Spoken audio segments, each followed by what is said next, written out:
The way I see health is more like there's a gift in it, and this is why.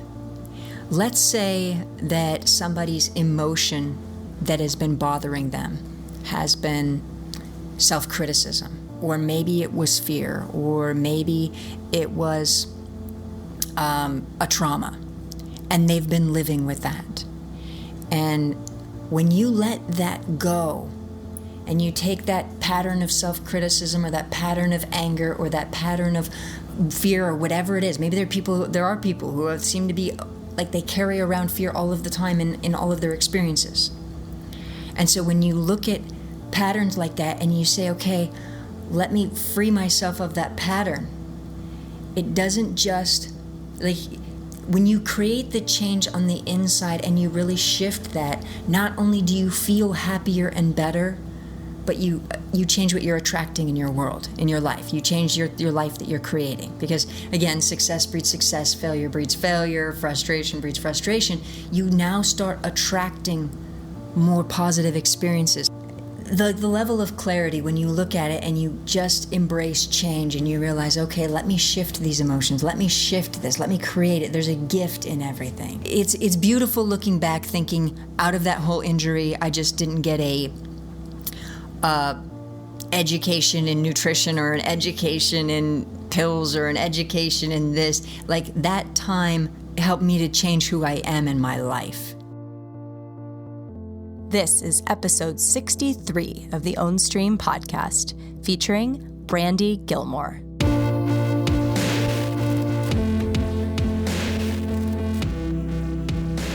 Welcome to the Ownstream podcast. I'm Teresa Scoba. And I'm Stephen Shelley. And we are so excited to release this episode with Brandy Gillmore. We had an amazing experience with Brandy and did this interview in person. We learned of Brandy we've been looking at, there's a lot of local kind of events happening in and around Encinitas, where we are in California and San Diego. And we, at the local cafe, vegan cafe we work at here often, Eve Encinitas, which we talk about a lot in our... Shout out to Sky! in our YouTube videos and live streams where we've kind of gone live. And Brandy. And Brandy is another Brandy who works there, who's awesome. We just found a postcard on this bioregenesis conference that was happening nearby in Carlsbad, and I just started looking at everyone who's going to be there. A lot of really interesting people, actually, but the one who stood out was Brandy Gillmore, and I started reading her story and began watching her TED Talk about how she had healed herself from a very serious back injury, chronic pain. Doctors had told her that they couldn't do anything for her. And she looked and talked to doctors, and she talks about it so powerfully in this interview, but just her search, her quest, that she could not accept that she was going to be immobile and in devastating pain, in bedridden for the rest of her life, basically, and she worked so hard, and she consulted doctors. She tried to get into studies, and then, she kind of had this contact, download, tap in from the universe that kind of led her in a direction that led her to seek power within. And basically, she realized through a number of studies she'd seen and some own intuition about how we store pain in our bodies related to our emotions, and that we have power to release that pain by releasing the emotional baggage and emotional she said she wouldn't call it scar tissue, but just the emotions that we store in our body can be released, and that can actually heal our pain. And she's healed herself. She is so vibrant and so alive and so awake, and we had an amazing experience meeting with her. Yeah, I mean, it was in this fairly nondescript hotel nearby. Very boring hotel. Nothing against the fine folks who work there, but nevertheless, it was this startling, kind of I wouldn't say arresting presence, but very powerful presence, where you meet somebody who's very awake and definitely magnetizing a certain quality of energy through her specific field or body, if you will.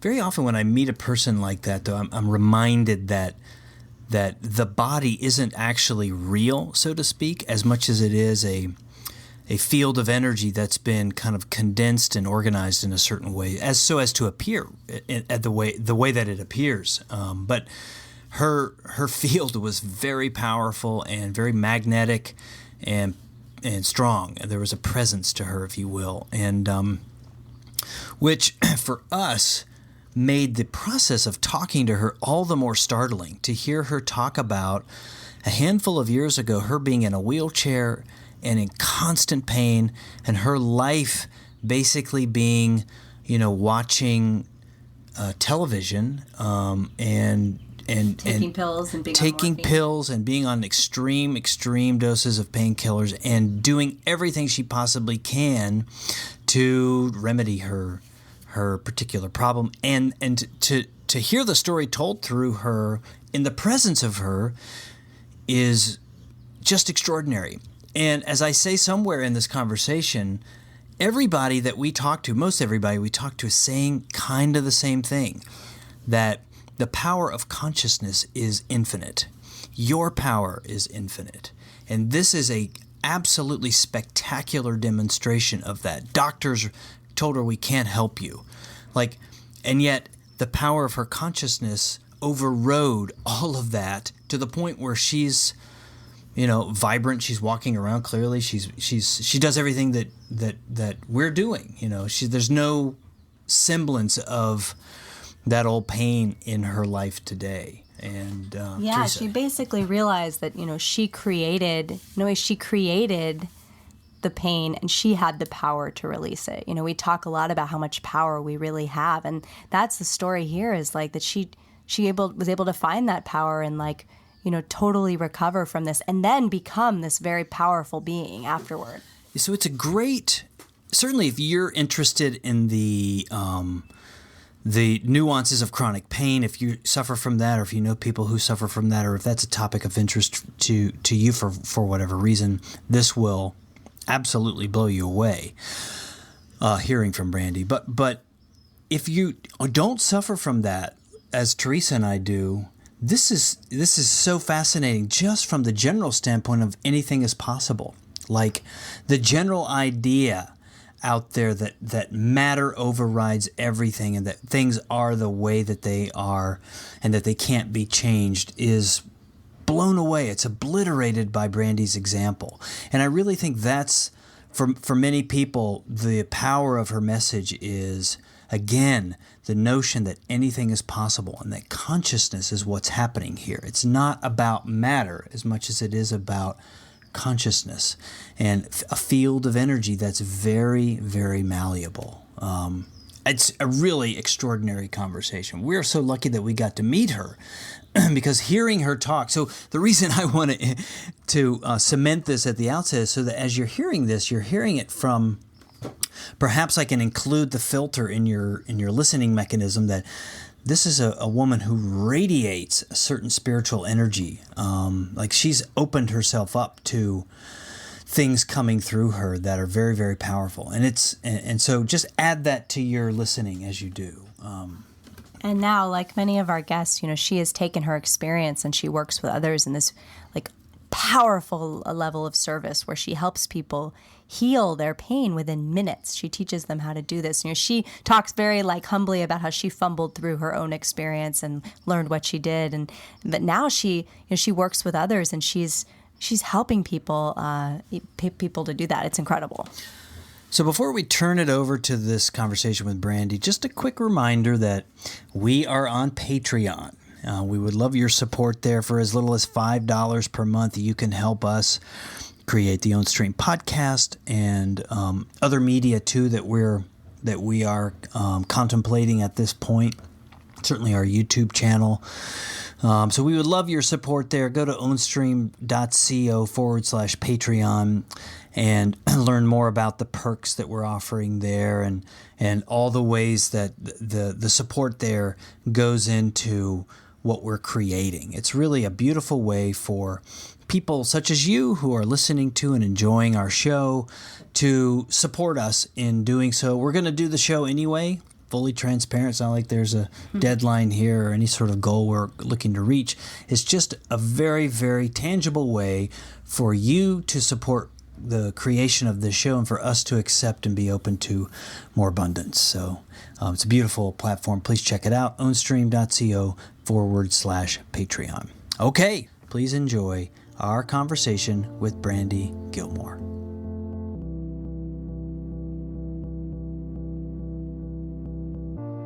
All right. Well, Brandy, welcome to the Ownstream podcast. It's such a pleasure being here with you in person. It's so wonderful to connect with you. Thank you for having me. So wow, like so much to cover with you. I'm so excited. So we'll be talking mostly about your transformational healing journey. We like to start by talking about kind of what life was like before all of this happened, So we know you had a big injury and a lot of chronic pain.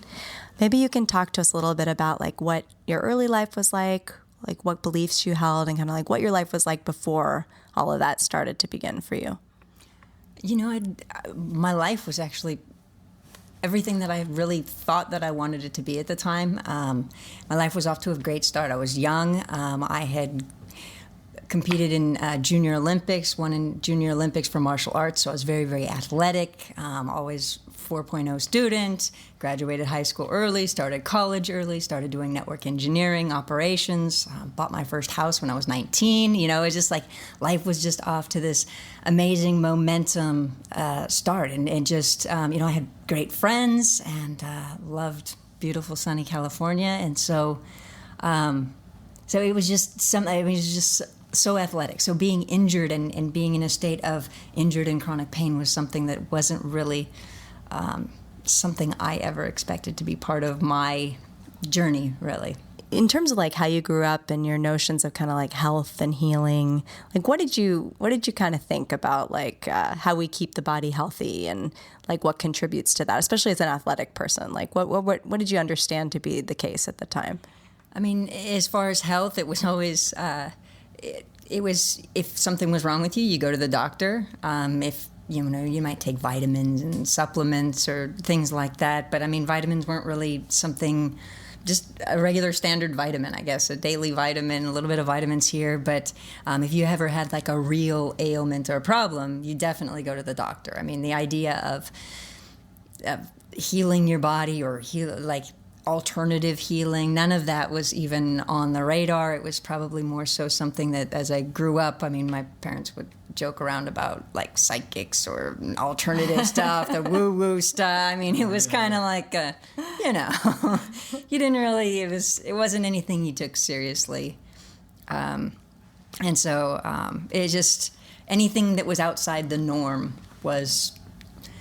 it just wasn't really accepted. I remember even, what was it? It must have been in the 80s. 80s somewhere, maybe. Yeah. There was like Miss Cleo that was on the TV. Do you remember those commercials? And she would sit there with the crystal ball. I mean, as terrible as it sounds, my family would like mock her and laugh about that because it was like anything that wasn't very, really rigidly standard. I grew up in the Lutheran community and our Lutheran church and stuff like that. So it wasn't, that was all very outside of the norm.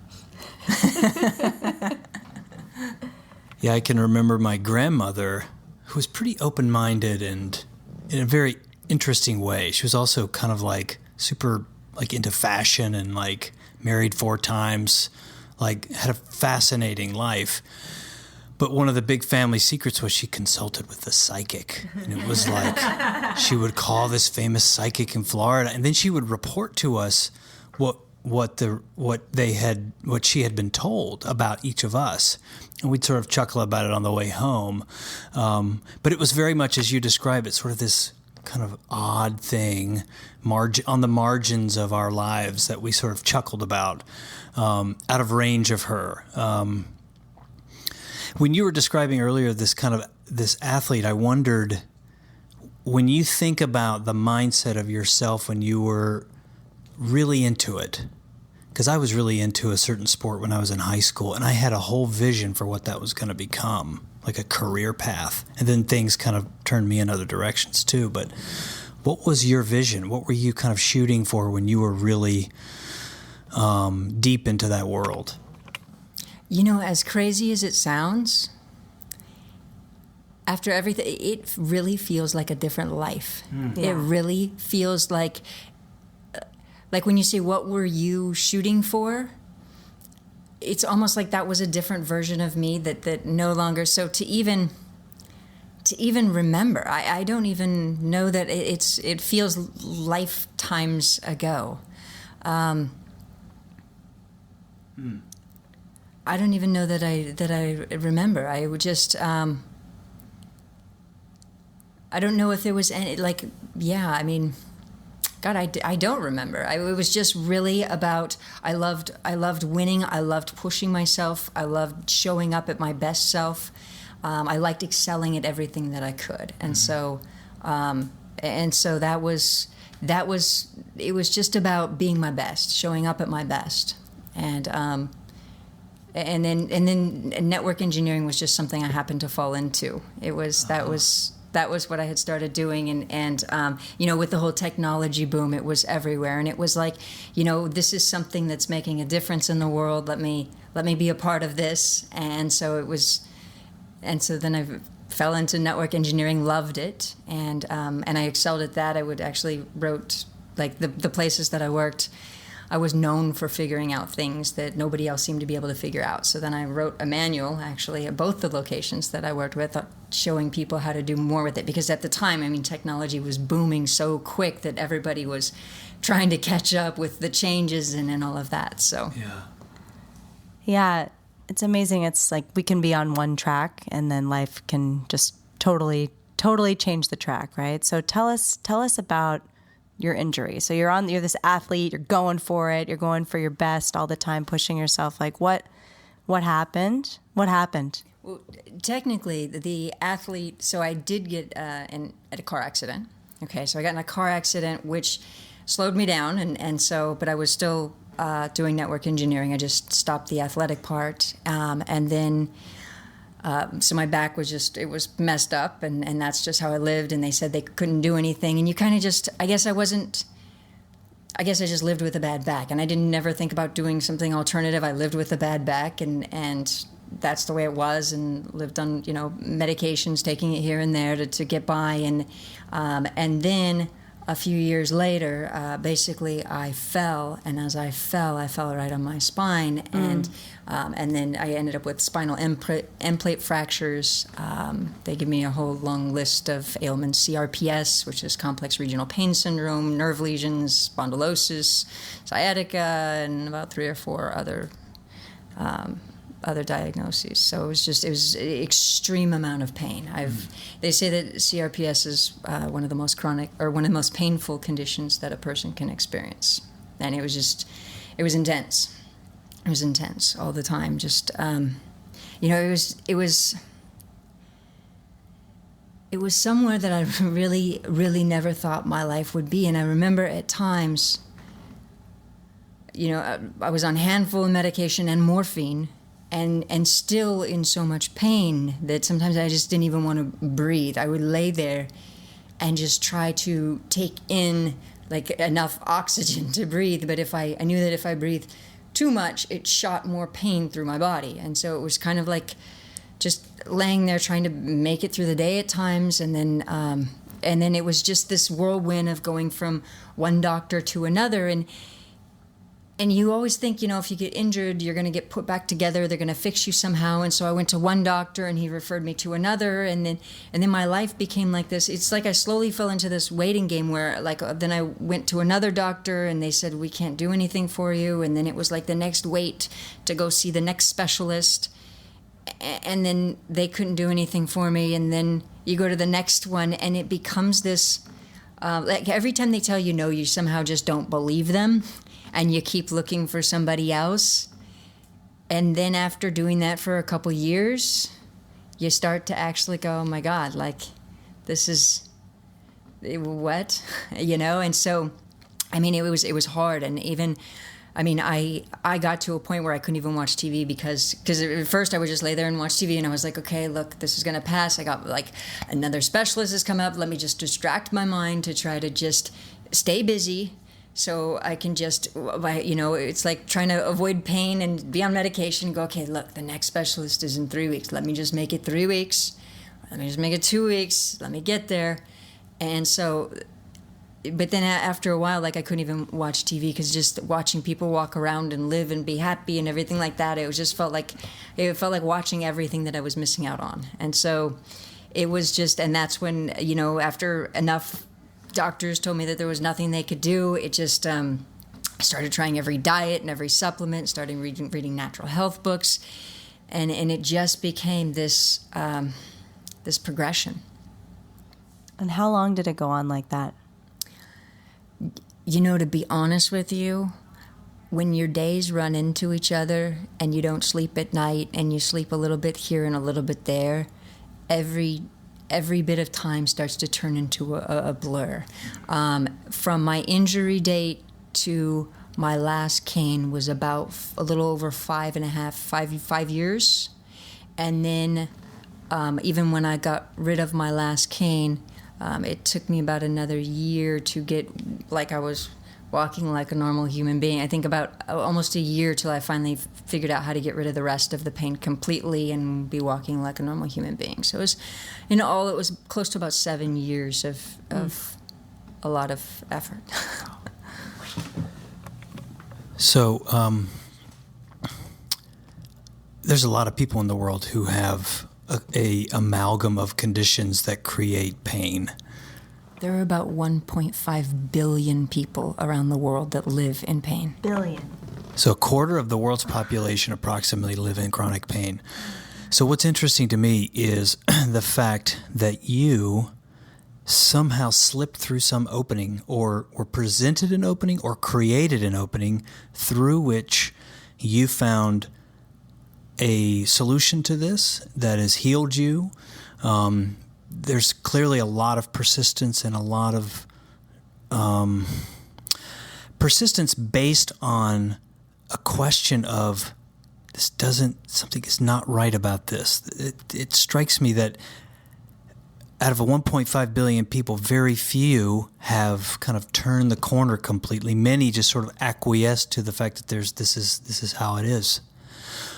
So there's something is different there that I'd like to kind of hear you talk about. Like, is it just a determination? Was it a question, though, maybe kind of reaching into something beyond what is seen, maybe? I think you know what I'm trying to get at here. I'd love to hear you comment on that. It was a gift, really. I had been researching, trying to figure everything out, and hoping that by some miracle that there would be some new treatment that was some like new cutting edge treatment that would be discovered, and then finally I would get my life back. That's what you do. I was looking in Israel and looking in Mexico and looking for different cutting edge anything, because also in the U.S., like at the time in the year 2000, it was projected that chronic illness would continue to increase for the next 30 years. And I'm like, okay, wait a second. Like, we're going the wrong way. So I was looking in other countries, but I was also looking at going, okay, there's this new cutting edge thing. So I would keep an eye on all the new journals of what things were being discovered, all of that. And so I was just hoping by some miracle that they would come up with some type of treatment that would help me. And so as I'm like laying in bed, researching all of that, it was like my wish came true. Mm-hmm. All of a sudden, I got notified from a hospital that I'd been seeing that they were doing a trial experiment and that I could be part of the study. And it was like, I was so elated. I mean, leading up to, I was excited. I felt like I was going to get my life back. And so leading up to the study, I'm just excited, and I was just thinking, please don't get the placebo. Please don't get the placebo. I just wanted the real treatment, right? And so time is going, like it finally comes to the day of the experiment, and they wheel me in my wheelchair into the hospital, and the nurse starts getting me all prepped for the procedure, hook me up to monitor my vitals and hooking me up to the machines to monitor my vitals and all of that. And so I'm laying there, and I'm just elated, just thinking about how great it's going to be to get my life back, and it's just this feeling. So I'm laying there, and after a while, finally, the doctor comes in. But when he comes in, you can tell on his face that something just isn't right. You know, he's got this look on his face, and he looks at me and he says, you know, Miss Gilmore, I'd really, really love to be able to help you, but you can't be a part of this study. Mm-hmm. You know, I don't expect you to get better. And in that moment, I just kind of I don't even know. It felt like everything just came crashing down. And so I don't even remember leaving the hospital that day. I don't remember what happened the next few days. But the next memory that I have is I'm laying awake in bed, and I'm laying there, and I know that I'm awake, but I don't even want to open my eyes. I mean, it was just like, well, what's the point? Mm. And it was just like, it was frustrating. It was just like, what's the point? You know, I had tried every nerve ablation, every infusion, injection, diet, supplement, you name it. I tried it. And so I was laying there and not wanting to open my eyes, and I just thought back to the doctor and the whole experiment and the time leading up to the experiment. And that's when it hit me that, you know, as much as I had wanted to not get the placebo, the reality is that there are a certain percentage of people that can actually receive benefits from the placebo. And in that moment, just hearing that in my mind, it was just like this voice that said, Brandy, what about the placebo? And so it was this glimpse of hope that if there was some way that I could figure it out, I had still a slight chance that I could actually get better and get my life back. And so with that, I just started studying the placebo, the mind, like everything I could find. I came across things like spontaneous remission, and I was like, and reading all of these, and I'm going, wait a second. And so it just became this unfoldment. And part of it, to be honest with you, I mean, when I started thinking about the placebo, part of it was like, you know, my first thoughts were like, I wonder if I could talk my doctor into giving me a placebo. At least I was getting resourceful. That was still when I was laying there going, oh, like I was, because my primary care physician was the sweetest guy, and he was trying so hard to refer me to everybody, to try to do something for me, and just the sweetest guy. And so I was like, you know what? And I knew that he would just do anything to help see me get better. And so that was my first thought. I was like, well, maybe that won't work. But the funny thing is, have you seen that there's studies on open label placebos? No. Okay, so there are open label placebos where both the researcher and the participant know that it's a placebo, and they still work. That's fascinating. Which is brilliant, right? Wow. Which is, yes. And so at this time, that was my first thought. And I have to say, a part of me, as far as you asked about my thinking in the process, so there was part of me that was also a little bit mad at the doctor with the study, and said, okay, well, I can't be part of your study. I will be my own study then, and I will figure this out. So it was hope with a bit of feeling like, you know what, fine, I'll figure it out myself. And so it was determination and a slight bit of hope. And not only that, but I feel like at that moment where I was laying in bed, I felt like when there was no hope, I just wanted to give up, because there was really no hope. Mm. Now, if I can just have a glimpse of hope of something that's possible, I can figure it out. I can do that. But I had found that during my injury, as long as I had some type of hope, I could keep going. And if not, then I seemed to spiral the opposite direction. Mm-hmm. And so it was really important. Which another thing that came up as I was studying and looking at the mind, I came across something from Oak Ridge National Laboratories it was written back in I think it was like 1954 in Time magazine.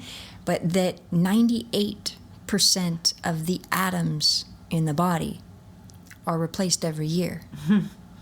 So if I'm going, wait a second, and I think at this part in. I mean, I might have been injured already 3.5 years or somewhere in there. Again, time is it all blends together. But during my injury, but I thought, okay, well, if my body's repairing itself and 98% of the atoms have repaired every year, why does my body then keep creating an ill body? And not only that, but if we know that, and we know like even bones are replaced, and you look at that and you go, well, wait a second, if even bones are replaced, then how is it even possible for us human beings to have an injury that lasts 30, 40, 50 years if we know that the body is replacing itself? That doesn't make sense. Why is the body continuing to recreate itself as being injured? You know? Yeah. And so that was something that gave me a lot of hope, that reminded me, you know, as I was looking at the mind and looking at also other changes that could be made. For instance, okay, so I came across the awareness that people with MPD, multiple personality disorder, or now called DID, dissociative identity disorder, that they can have different ailments when they're in different personalities. Different ailments, different pains can shift. So first and foremost, that shows how quickly that we as human beings can make different changes of different things that show up in the body. And so when I was looking at that on top of, you know, as far as atoms being replaced, it was like, okay, well, wait a second, things are not adding up, you know, and so between that and as far as atoms go, I literally reminded myself of that every day, multiple times a day after I found that. Look, 98% of the atoms are being replaced. If my body's constantly repairing itself, regenerating, and we know that. I mean, we know skin cells. I mean, I think they say something, and this is not an exact amount, but something like your lungs get replaced every 6 weeks or something like that. And you start to look at the regeneration of different parts of the body, and you go, wait a second, why are these regenerating? And then there's ongoing illness people will have for 10 or 20 or 30 or 40 or 50 years. That doesn't make sense. Yeah. So you had this hope that you're putting all this together, that you've been reading and you've been trying to find this information, and all of a sudden it's occurring to you like maybe I have some power here to do something, right? Maybe you can tell us a little bit about like what did you then do? You know, like how did you take that hope and do something with it with your mind to heal yourself? And maybe compared to hearing from a doctor, there's nothing I can do for you, and the belief system that takes people down. You're talking about this idea of, you know, people for 30 years are maintaining this chronic illness. Like what kind of mindset creates that versus the mindset that you then went forward with the hope? I would say that it's... What kind of mindset creates that? That kind of chronic pain for years. If your body's regenerating over and over again, like how do we do that? Like why do we do that? Well, you know, if you think about it for a moment, even, what is it? Something like 80% of amputees still experience pain at some point. Right. Okay? So when you start to look at it, and really all pain actually happens in the mind anyway. All pain does. I mean, for example, a very simple example, let's say somebody has pain in their rib, okay? What happens is a nociceptor cell, okay, which is like a sensory neuron, takes in that information, sends it towards the spine, which is like there's a ascending, it's the spinal thalamus pathway that goes up to the brain in the thalamus, and the thalamus then sends it to another part of the brain called the somatosensory cortex. Then pain is registered. So pain, even though you feel it maybe in your knee or your rib or somewhere else, it all actually happens in the brain.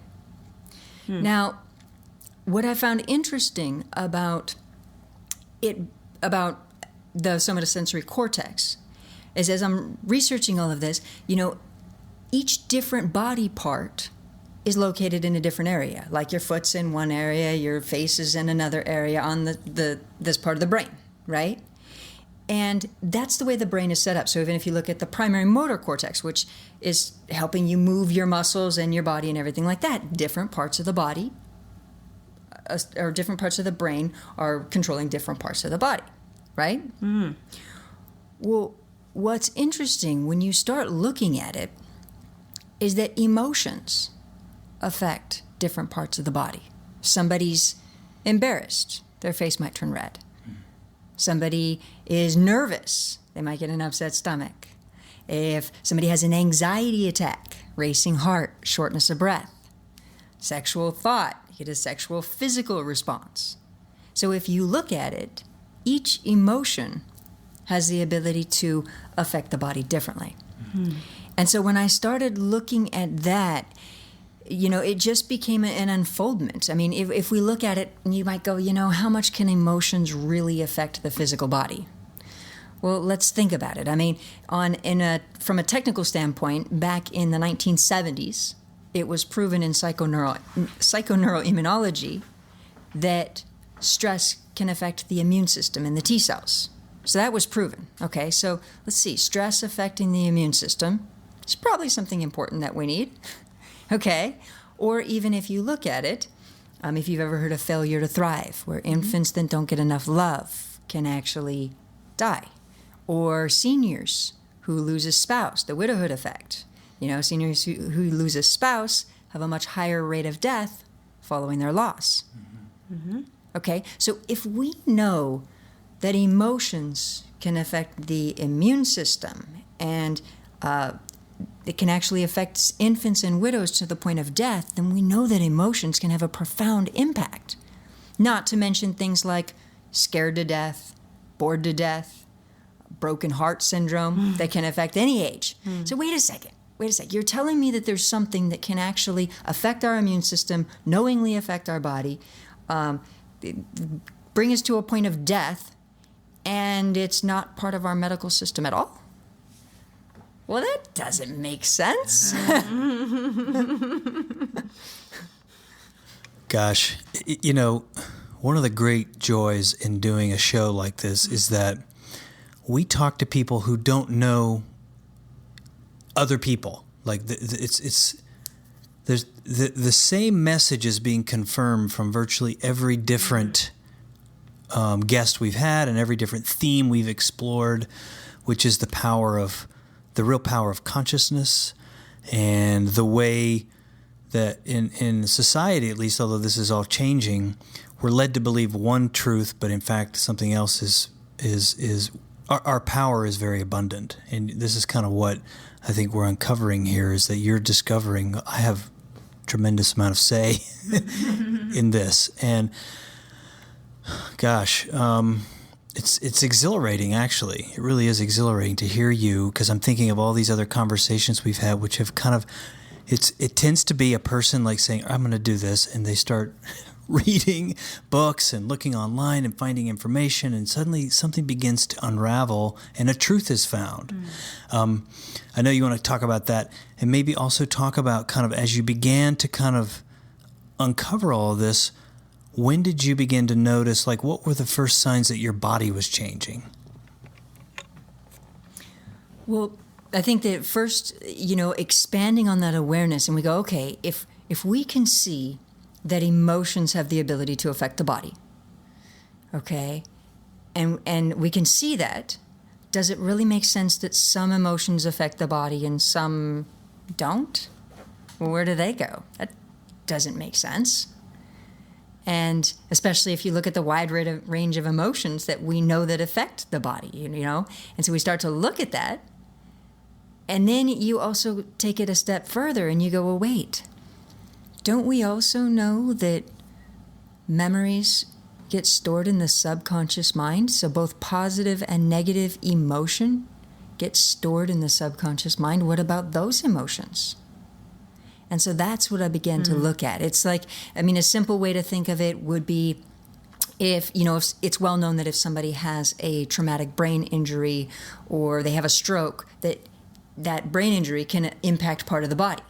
So basically what I started doing was I started looking for, in my subconscious mind, what was my emotional brain injury, so to speak. Mm-hmm. And so I began to look for the specific emotions that were affecting my body, you know? Because if you look at it, I mean, on a simple note, again, an anxiety attack shows up different than a sexual thought that shows up different than somebody being embarrassed and their face turns red. And so it was like, okay, what are the specific emotions that are affecting my body, that if I can just get that energy, those emotions out of my subconscious mind as my body is healing itself, then and recreating itself and regenerating itself, then it will actually recreate itself as far as health, you know, as in a healthy state. And so that's what it was about understanding and really digging deep and finding the specific emotions that were linked to it. And then became a whole nother part of the journey of understanding how to actually shift that. Because, I mean, if you look in our culture, there's a lot of people who are on antidepressants. There are people who have been on antidepressants for 10, 20, 30. I mean, I know people that have been on medications for a long period of time, and or antidepressants, different things like that. And so when you look at it, you might think, okay, are emotions something that we as a culture have really mastered? Not really. And not only that, but I mean, we have things in our culture that says time heals all. Okay, well, if that was true, then nobody would ever be upset about anything in their childhood. I mean, it would be impossible, because time heals all. Nobody could ever be upset about anything from the past, from their childhood or whatnot. Well, we know that's not true. Okay? They're still in there, still in the subconscious mind. Because it's funny that we have the time heals all, but then we also look at phenomenons in psychology where a lot of times people will end up marrying somebody who's like their mother or like their father. Why is that? Oh, it's because it got linked up in your subconscious mind as a child, and you start to realize how much the subconscious mind actually directs and how big of a role it plays in our lives. And so, and like people are on antidepressants for years, people go to therapy for years and years and years and hold on and say the same stories and everything, right? So how did you clear it? You know, I think that's one of the biggest questions and secrets of our time, is like how to clear out these stored emotions, these stories. And then as you were doing that, walk us through the changes that were happening in your body through healing. I would say as far as clearing it, that became like a whole nother journey of research. But what I found is that it wasn't about just clearing the emotion, but also understanding how to clear the energy of the emotion from the system and from the subconscious mind. And that's when it became life-changing. I mean, I've literally had people tell me in working with me or using the tools that I've developed, they've said like things, oh my God, like I can't believe you just cleared in one session what took me 20 years in therapy. Yeah. And yes, I've had people say that all the time. And it's about understanding the mind at a deeper level and really understanding how different emotions worked to really get rid of them. And so as I was doing that in my own life and working with it, it became, you know, I'd like to say it was trial and error, and it was. And I also feel like the universe, God, divine, whatever you want to refer to it, I feel like, I feel like there were times that I was looking for a specific answer, and all of a sudden it was there in front of me somehow in some way, And so while I could say, it was all trial and error, I'd say it was trial and error in God or universe or whatever you want to call it as well. And this actually, as I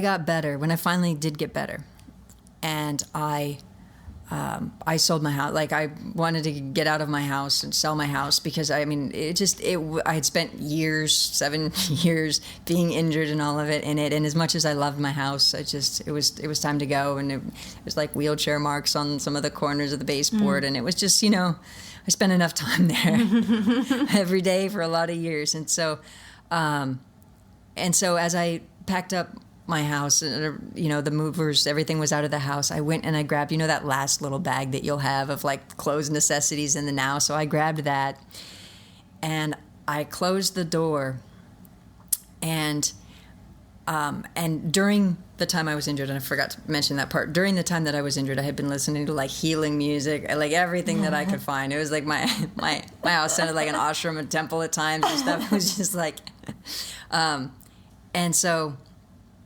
one of these songs, there was this song that I would listen to every day as I was practicing walking, because there was this point where I would practice walking every day, and I was practice walking with like the perfect gait and the perfect, no limp, and trying to just get it right. And I would literally practice walking from my room into, like, at first it was just trying to walk into the mirror and keep it steady and straight, and then it was from my room to my spare bedroom, and then to my office. And so it was like just this walking back and forth, but I would do it to this one specific song. It was CD number 57, track number 4.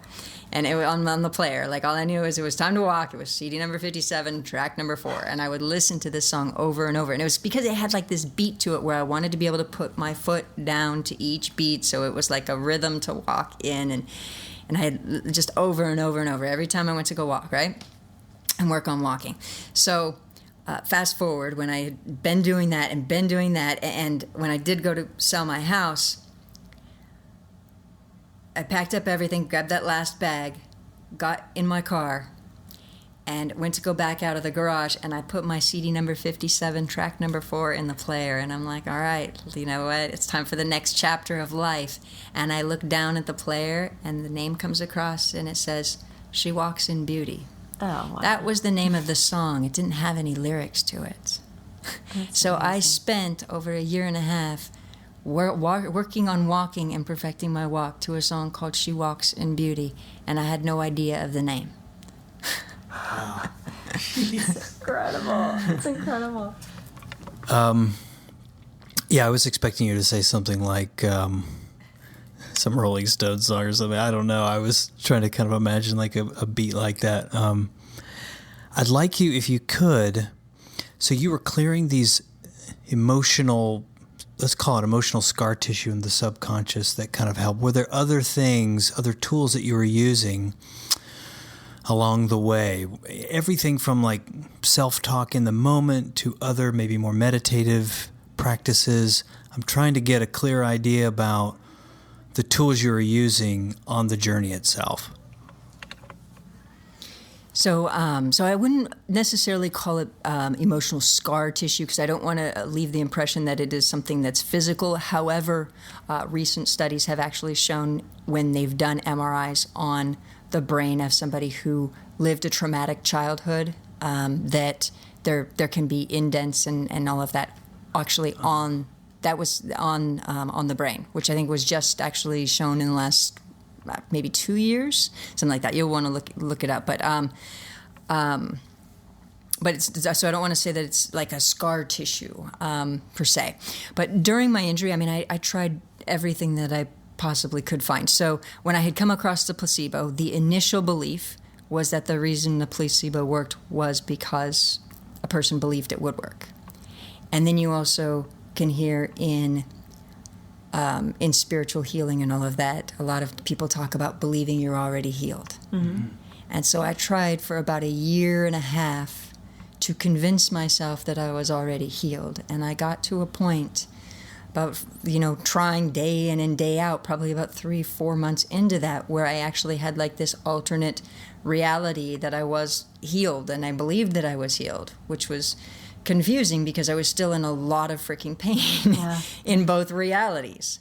But I tried and I kept going, and I did this, and eventually I ended up feeling like I was going crazy, and I was still in a lot of pain. So that was something that I did try.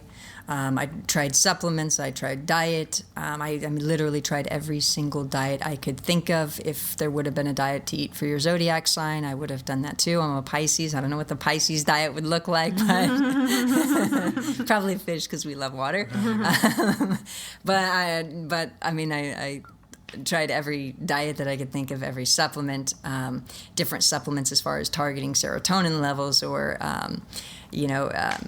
just working on specific IGF-1 levels, different parts of the body. There was different supplements. Also, as far as music goes, I was like listening to every healing music I could possibly find. I was meditating for a long period of time.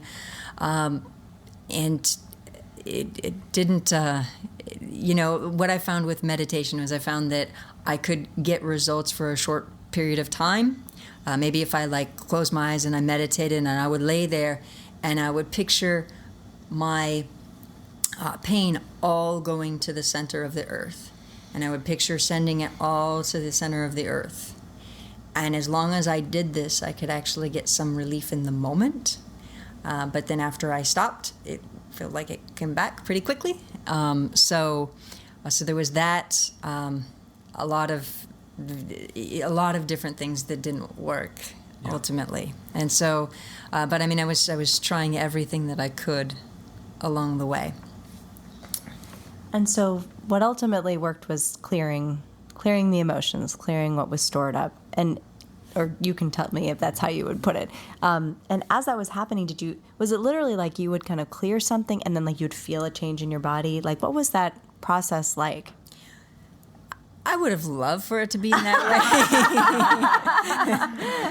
way. But the thing of it is now, at the time, I did not have the level of clarity that I do now. So I was in a trial and error and this and that, and I was fumbling my way around in the dark as to what's going to work and what's not. But I mean, now, I don't know if I think you've probably seen what I do now. So typically now I'll show somebody how to release pain from their body within about 5 minutes.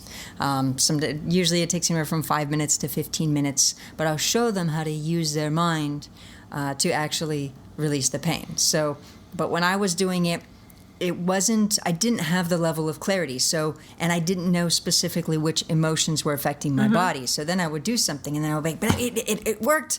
But what exactly did I do?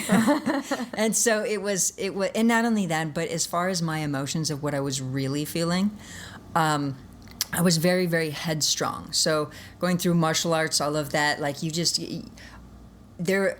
as far as my conscious mind, very, very determined, very strong. I was subconscious mind, that doesn't matter. I mean, I think with a lot of people who are headstrong, you think that your conscious mind is running running the show, and you don't realize that no matter how headstrong you are, your subconscious mind's still going to win. It's your subconscious mind controls about 90 to 95% of your brain cells. And so everything that was in emotions, I was out of touch with my emotions. I didn't need my emotions. I could pull through everything. If something happened, I mean, okay, big deal, move on. I would outwardly, it didn't bother me, and I would, I thought that it didn't bother me, but I would just, the emotional wound, so to speak, was still there. I just didn't realize that it could still impact me. I think if we look at emotions, we've heard things in our culture, leave your emotions at the door. I used to work in the corporate world. Yeah. And so you leave your emotions at the door, you get things done. You martial arts, you leave your emotions out of it, you get your focus, all of that. So I think a lot of my upbringing was about leaving your emotions aside. What are you doing being emotional about stuff? And so it was a great place to just set them aside, and you don't really realize that aside is in your pocket and it's coming with you. And so I think we've just very, very much so underestimated the importance of emotions. People a lot of times will do things to bury their emotions, hide their emotions. People drink away their emotions. They take medications to get rid of their emotions. They eat to get rid of their emotions. I mean, we don't really have healthy and optimal ways as a culture of dealing with emotions at all. And I think that if we really step out of the box and look at it, why do people still carry around hurt from their childhood? And do we as human beings think that that's optimal for our way of living? And why do we bury emotions or try to or have emotions that keep coming up of discomfort? People will go through patterns of always feeling criticized or criticizing themselves or feeling less than or not good enough or fear or afraid. Or all of these emotional patterns of negativity, and people live with them like it's their pet or something, and they carry it around their whole life instead of going, oh, I have this negative emotional pattern, let me address this and get rid of it. Mm-hmm. Mm-hmm. You know? And when we step back and we look from outside of, we step out of the box and we look back at it and go, wait, well, why do people carry around these emotional patterns? You start to go, wait a second, we need to have a different level of evolution of how we process and deal with emotions, especially when we start to realize the importance of them.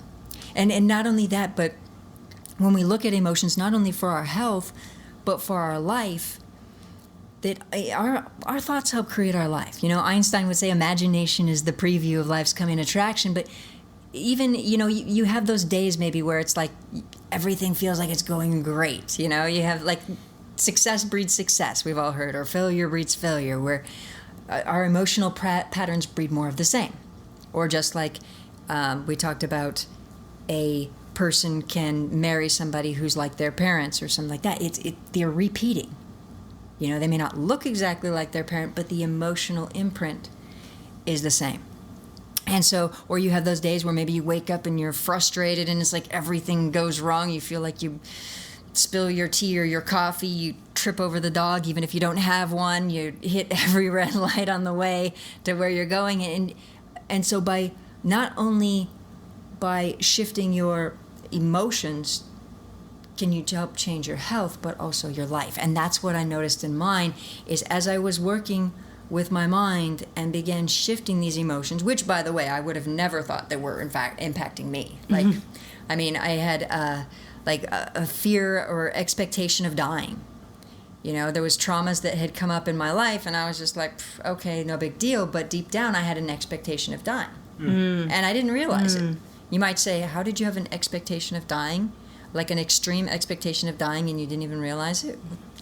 That's how out of touch with my emotions I was. I was off doing things, enjoying my life, doing network engineering, loved it, having friends, hanging out, in a relationship. I mean, my life was full. And but that's what came up for me. And so as I really started to clear and process old negative emotions, that's when my pain, it went, and it was incredible. So then I started working on practicing walking to my song. and so I was working on practicing walking with no cane, and it just became a progression from there. And it was this amazing progression, because so I started from that point, and then I started going to the gym every day. Wow. And even when I started going to the gym, I still was walking in with a walker, and then with a cane. And because I was still in pain when I started going to the gym, I still hadn't quite figured it all the way out. My pain was better. It wasn't perfect. So the whole emotional thing, I was still figuring out the tools that I needed to use to really create the shift. And so as I was going there, I started working with my mind and continuing to go. And these bodybuilders came over and they said, we've never seen anybody do what you've done in the period of time you did it. So I started just lifting weights and all of that and getting stronger and stronger. And they said, you can work out with us anytime. So now I start working out with bodybuilders. Right? Wow. And this guy, Roger, come on, he's just grandmaster champion, all of this. His thigh, one of his thighs is bigger than my whole waist, right? So how long has this happened from the moment when you have that kind of aha about the placebo to like walking out to that song to being done with your cane? Like what's the period there? I want to be honest, I don't know. Yeah. That there was an aha. It was a lot of fumbling through to it was like this. It was the best way to describe it was this feeling of feeling like, oh my God, I got it. And then I'd have another stuck moment. And then I would be like, okay, I'm missing something. And as long as I just kept going, it was like the next epiphany was around the corner. So it was an unfoldment, really. What happened was then after I got better, I started, I wanted to help share it with other people, right? And I also thought, like, you know, people are going to think that I'm nuts, that I was able to heal my body using my mind, because I would have thought I was nuts. And it's just the truth. So that's what made me, like, I started working with people, and it was brilliant because in going through my injury, I developed the ability to feel what other people can feel. So it's like similar to mirror touch synesthesia, or you might call it an empath on steroids, or something like that. But I can actually feel what other people are feeling. And so it helps me to help them identify the emotion and create that shift. Yeah. And so that's helped me immensely. And so what I started doing was I'd start taking people and I would show them how to shift it, because I could feel what they were feeling. So then it became easy. You know, if somebody had been able to show me what specific emotion, I would have been like, all right, this whole thing just became a lot easier. And so I wanted to be able to show people where they could actually see, and that led to doing it under thermography, to where you can actually see the shift, where somebody's in pain and you can see the scan is red, and you can see that they're pain, and then create a shift from there. So amazing. So how do you do that? How do you intuit? I don't know if that's the right word, but how do you know what a person's feeling? How, since you didn't have that ability and now do have that ability, do you understand kind of how that works in any sort of specific way? Do I understand how it works in any? Let me see if I'm gathering your question right. So, you know, as it opened up, it was an unfoldment of being able to feel everything. So I could pick up a glass of water and it would literally feel like it was vibrating in my hands. Or a food that my body wanted, and it just felt like it was just vibrating. And so, and then I realized, when I really first started realizing it, there was somebody who had a kidney problem that came around me. And literally this person walked into the door, and I was like, oh my God. So, and I just, all of a sudden, and they were like, yeah, I have this kidney thing going on. I'm like, yeah, okay, hold on. So at first it was an awareness of, oh my God, I can feel everything. And so it was like, I can feel plants, like everything. So it's really interesting, just being able to feel the frequency of it. And if you're familiar with like biophotons, you know that all biological organisms they basically emit photons, and so biophotons. And so it's basically, I feel this extreme energy from everything. And so thank God, after that whole kidney thing, I learned to understand it better, so now I don't actually feel the pain that other people are feeling unless I want to. It kind of becomes... it becomes about gauging it, which I guess the best way to describe it would be this. If you're sitting in a restaurant and you're talking to somebody and having a conversation with somebody at your table, if you're quiet for a moment, you can hear exactly what the other table is saying next to you, right? Mm-hmm. Which usually you don't want to do. But point being is that just like any sense, you can stop and listen to it. So just like right now, I mean, the AC is running in our room that we're in here. And if I stop for a moment, I can hear it. But for the most part, I'm so focused on connecting with you amazing people that I'm not noticing it. But if I just go, okay, it's not hard to notice. It's easy to notice. My focus just isn't there. Mm-hmm. Mm-hmm. And so when it comes to people, it's just about going, oh, okay, well, what is this person? Let me put my focus here. Okay, now I can feel what they're feeling. Okay, what do I need to do to help them? Like, it's just about putting the focus there. It's just about observing. Another way to describe it would also be to say it's all frequency. That's the best way to describe it is, we all connect to Wi-Fi, and you look at Wi-Fi or you look at our cell phones, it's all energy. And so the information that's coming in, it's all data, it's all energy, if that makes sense. Mm-hmm. So So after you heal yourself, you start to have this experience of other people's feeling. And Brandy was, by the way, she was clutching her side where her kidney would be when she was saying she felt it. That she could actually feel the pain in her body. So it seems like after this, a calling kind of emerged through you to help others. Is that what it felt like? Was that like kind of an unfoldment, or did you just know after this happened to you that you needed to help others and could help others?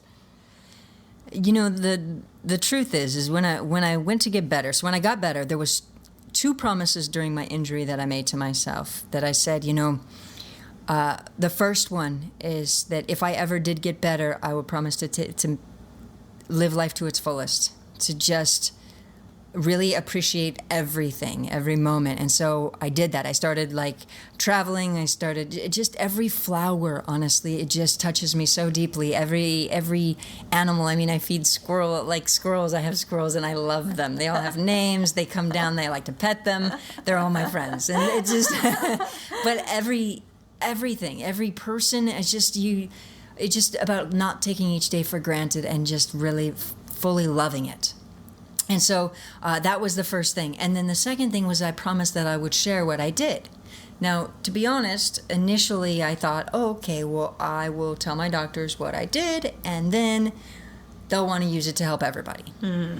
Okay. Right. Okay. While my doctors were very happy that I got better, they seemed less than interested about how I did it. And so then I reached out to a few other medical establishments, as far as calls, emails, all of that. I'm sure I didn't hear back from them because I wasn't an MD. And so simultaneously, a lot of other people are just amazed at what I've been able to do.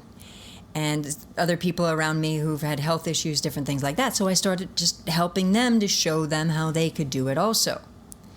And so as I'm showing them, the thing of it is that the results that they were getting were so profound that it just kept spreading.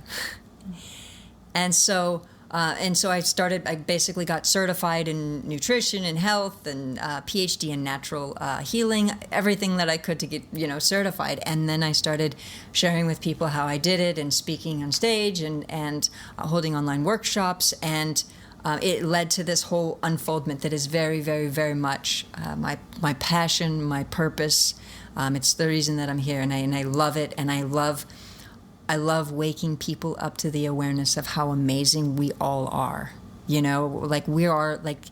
incredible, and our brains don't know it yet, and you've got to teach it. And so yeah, absolutely. I mean, I love it, and I have to say I was a bit resistant because I was coming from a network engineering operations mindset and going into healing with the mind. It was more like, well, I'll tell my doctors what I did; they can use it. There was some internal resistance I had, but it was good because that's what drove me to want to show people that it actually works. So that was where it was like, when I started showing people that they could release their own pain in minutes, I wanted to show them. Now, they can do other things with their mind also. I mean, I see all sorts of things from blood sugar, blood pressure, paralyzed, literally immune system, white blood cell count, all kinds of things.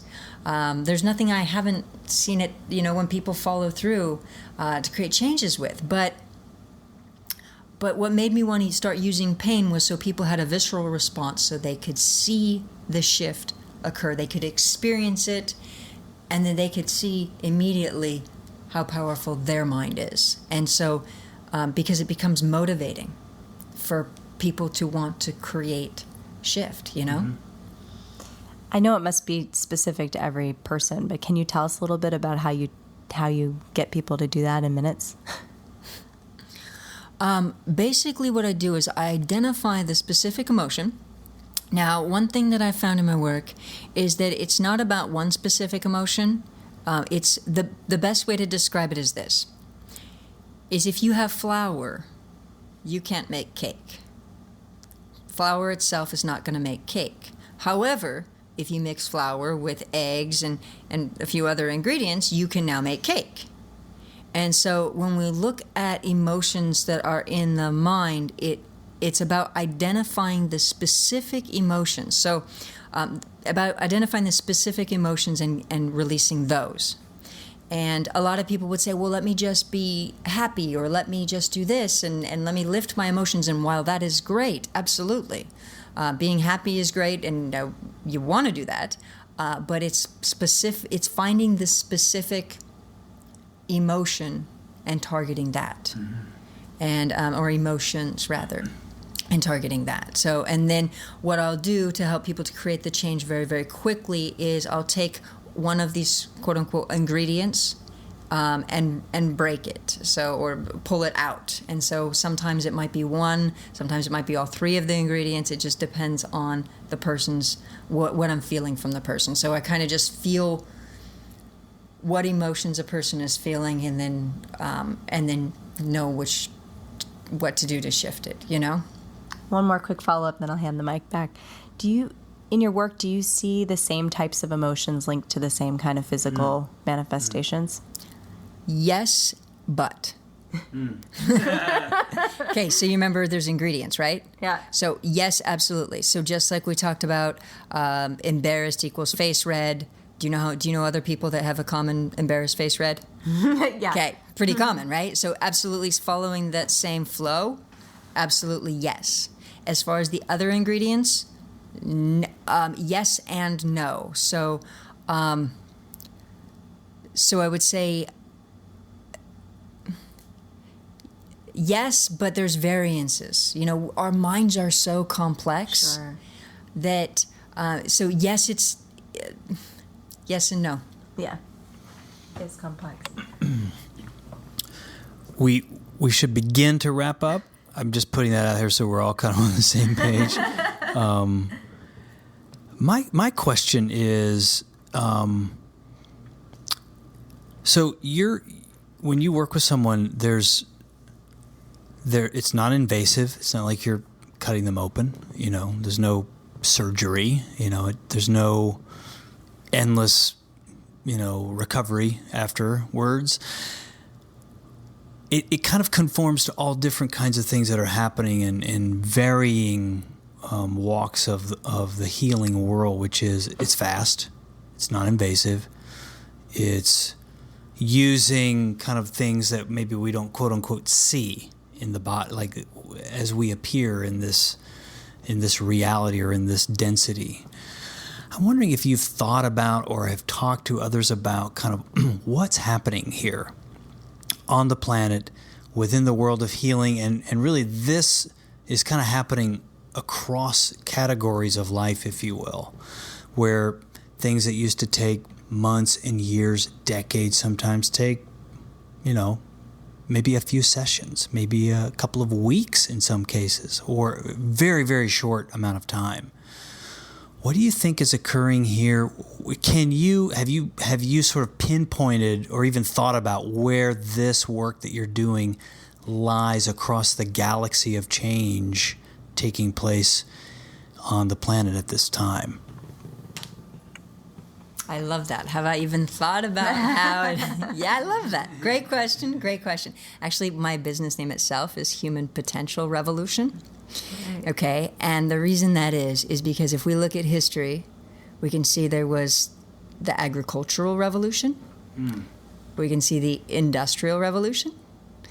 We see the technological revolution that has literally changed the way the entire world works since I was a baby. It's incredible. And I see us now in like a human potential revolution where we start realizing what we as human beings are capable of. And even if you look at the way that life has changed since you and I have been on this planet, if you look at it, computers and internet, and I remember we used to have, if you wanted to look information, you went over to the encyclopedias and you pulled them out. Right? Yep. And so, and now, what? Yeah. Encyclopedia? No, Wikipedia. Right? And so it's just about, you Google everything, and look at how much everything has changed. And so when you start to look at that for people, and I honestly, it's exciting. And so what also excites me is that the way I see health is more like there's a gift in it, and this is why. Let's say that somebody's emotion that has been bothering them has been self-criticism, or maybe it was fear, or maybe it was a trauma, and they've been living with that. And when you let that go, and you take that pattern of self-criticism, or that pattern of anger, or that pattern of fear, or whatever it is, maybe there are people who seem to be like they carry around fear all of the time in all of their experiences. And so when you look at patterns like that and you say, okay, let me free myself of that pattern, it doesn't just, like, when you create the change on the inside and you really shift that, not only do you feel happier and better, but you change what you're attracting in your world, in your life. You change your life that you're creating. Because, again, success breeds success, failure breeds failure, frustration breeds frustration. You now start attracting more positive experiences. And so, I mean, if there was one thing that I know, like looking back at my own injury, and I struggled to get rid of different emotions at first and had to figure them out, and I held on to fear, feeling like fear was going to keep me safe. Because, and there was just different things that I did and I also, just the level of clarity when you look at it and you just embrace change and you realize, okay, let me shift these emotions, let me shift this, let me create it. There's a gift in everything. It's such a gift. So if I could talk to myself, which I can talk to myself, but if I had known what I know now, I could have done it so much faster. But I would also, it's beautiful looking back, thinking out of that whole injury, I just didn't get a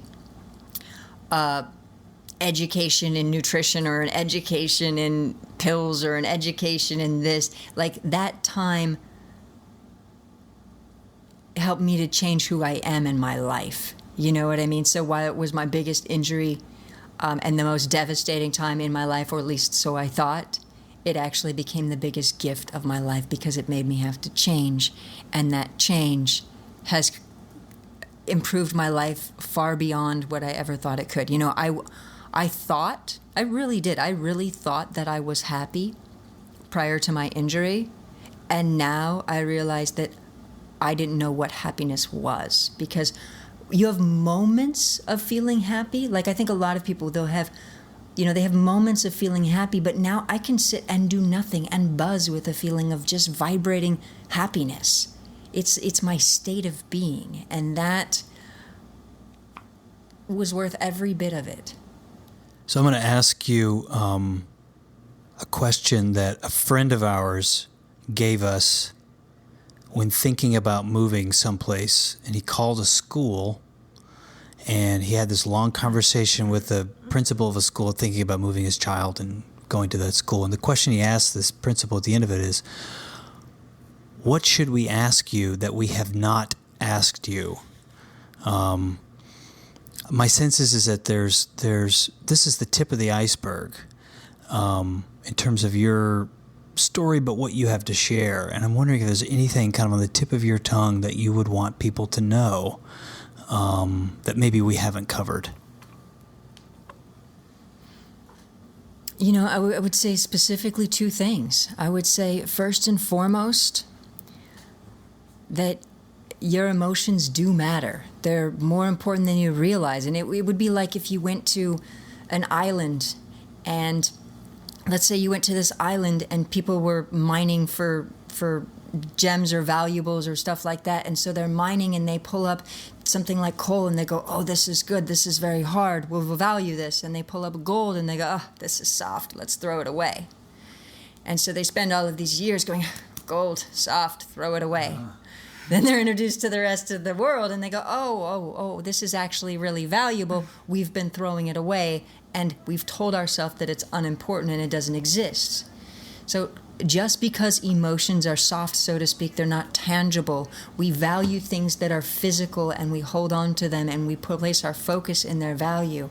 But if we can value our emotions first and foremost, it is what helps create everything on the outside. It's how we create the feeling, the true feeling of happiness. It's our health. It's everything. And it's not that I'm not saying I'm not anti-materialistic. Don't enjoy this, don't enjoy that. No, you're here in the physical world. Enjoy the physical things too, whatever that might be for you.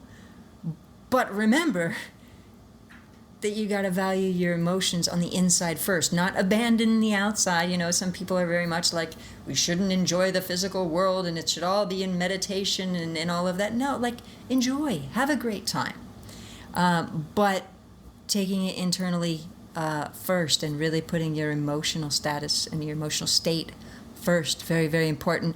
That, and the second would be just to remember that you're even more amazing than you realize. Your brain just doesn't know it yet. Cool. We have 3 questions that we ask at the end of every podcast. So since we're wrapping up, I'll ask those now. The first is, what resource or resources up to 3? And we used to say books, but everything is video and app, and there's all kinds of other resources, right? It's like the encyclopedia. So what resources up to 3 have been important to you that you would recommend that every person take a look at? To be honest with you, I'd have to say the biggest resource that has been to me has been the universe, and just the universe has been by far the biggest resource, which may sound crazy, but it has. So I think that if I was going to name one specific book that I loved the most, would be a book by Maxwell Maltz, and I want to say it was written in the 60s or 70s, and it is it's called Psycho-Cybernetics, and it was about changing the way you see yourself. And so when I talk about realizing how amazing you are, I would say really getting an image of self that allows for that awareness. That's great. Second question. This one's specifically for somebody who's very stuck in kind of the old medical paradigm, and particularly someone in a lot of pain. What's the next thing they should do? What's the first thing in maybe a new direction away from the standard approach that could lead them to the freedom that you've experienced? As far as moving away from the standard approach, the fun thing is I never recommend anybody does that. Everybody's situation is different. I know for me, I was on medication while I was figuring this all out. And so whatever, I never want to recommend anybody move away from it. What I started doing was I started adding in.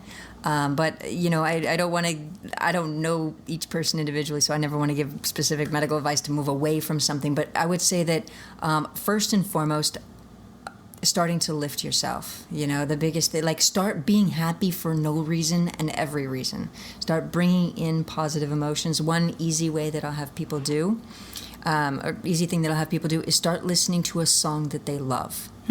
And listen to it and just purposely take in the feeling, just so they feel it and take it in as much as possible. So that's one thing. But purposely starting to put in positive feelings, not positive thinkings. A lot of people will go, okay, well, I was trying to think positive thoughts and I was trying to think positive thoughts and then such and such happened. Okay, thoughts are not where your power is. It has to do with feelings. And so I would say start putting in positive feelings and really work on creating an emotional shift. Again, all too often when people decide to change their mindset, they work on positive thinking, but not positive feeling. And so that would be the focus. Oh, that's beautiful. It's such a great, quick suggestion to start that. And the third question is, what are you most excited about in your life right now? There are so many things that I'm excited about. I have a book that's going to come out shortly. I have a couple documentaries that are being done on my work, so I'm being featured in 2 of them, and they're coming out soon. And one of them, like I have this woman who who was paralyzed, MS, Lyme disease, all of that for years, and she's just this woman just touches my heart, and she's working on walking again, and I think yesterday she stood for like 27 minutes, and she had been paralyzed for 5 years, and I have other people that have been bedridden and everything too that have gotten their lives back and are jet setting now and all of this, but it's just it's just the heart connection when you just does that feel? So just watching her step back into her family and in a completely different way and back into life after being injured for so long, it's just and then summers, and I love summer and I love the sun and I'm happy that's here, and God, I could go on. I mean, I love life. You should see Brandy right now. She's so lit up. It's amazing. Like it's obvious that you know how to feel good. Well, our last question is always just a chance for you to kind of share a little bit about what what's coming up immediately for you. We know you're in town to be at an event, but maybe talk about a little more about the book. That'd be very interesting. And I'd love to hear about kind of if a person wants to work with you, what does that look like? How do they do that?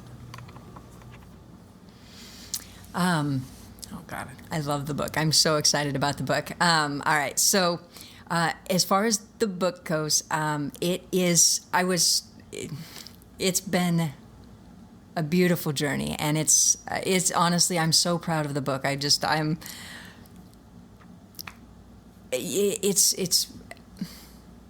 I'm very, very proud of it. Let's put it that way. So right now it's at the copy editor, and I'm waiting for the final edit. And it's wonderful. It's basically helping people to understand. It's taking through the research that I did. And so the research of making everything understandable, logical, the placebo, understanding what I looked at, also looking at pain and even atoms. And so it really takes a deep dive even further to the research that I had mentioned, but kind of does so in a way where it shares it through my journey of what I was looking at. And so it provides an understanding, and then it talks about really understanding our mind. It talks about the keys to why the brain holds on to emotions, because a lot of people are looking at trying to get rid of emotions, and they try to get rid of this and rid of that, and what they don't realize is the only reason the brain's holding on to something is not because it has to, it's because it wants to. And so it's not about making it go away, it's about unwanting to hold on to it.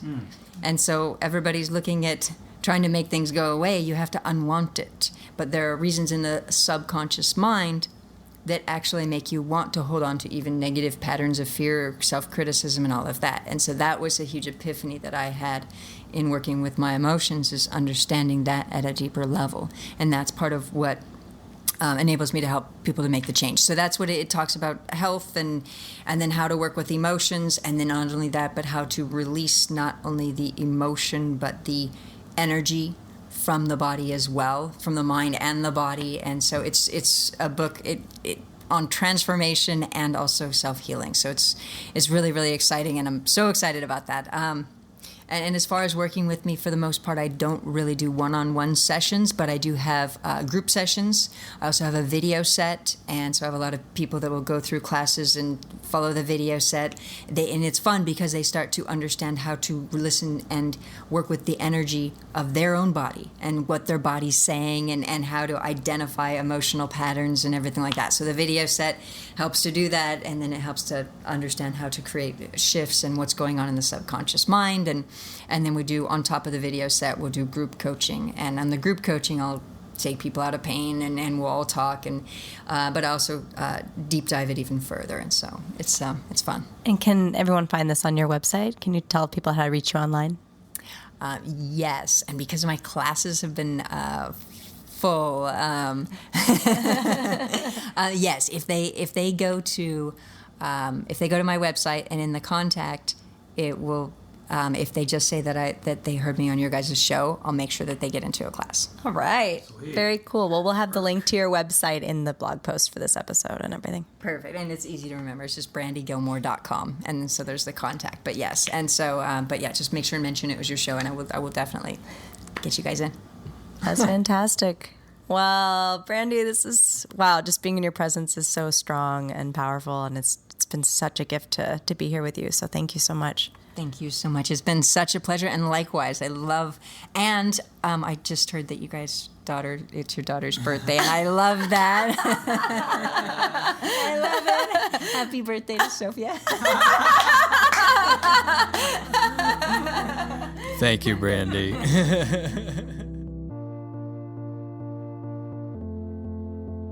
That's it for this week's Ownstream podcast. Thank you very much for tuning in. We hope you enjoyed this amazing interview with Brandy Gillmore.